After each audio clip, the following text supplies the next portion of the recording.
Korang tahu tak, semua data bumi Malaysia kita ni sekarang ada dalam satu sistem je. Tak tahu? Sini, geng Geo nak story. Sistem dia dipanggil MyGEMS atau MinGeoGIS. Ia sistem data geoscience digital terbaru Malaysia. So, apa itu MyGEMS? MyGEMS ni sebenarnya platform data digital yang dibangunkan oleh Jabatan Mineral dan Geoscience Malaysia. Senang cerita, semua info pasal bumi Malaysia akan dikumpul sekali dalam sistem online. Dan apa pula tujuan dia? Simple je. Nak memudahkan urusan management bencana geologi, bantu planning sumber negara dan support digitalisasi Malaysia.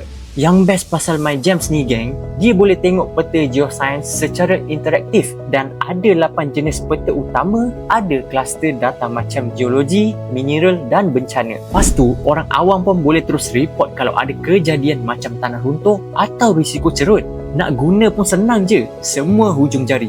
Boleh akses kat laman web MyGEMS dan terbuka untuk semua. So gang, MyGEMS ni bukan je sistem data biasa, tapi inilah cara baru Malaysia baca keadaan bumi kita dengan lebih cepat dan smart. Dunia geoscience sekarang pun memang semua hujung jari je gang. Dapat something?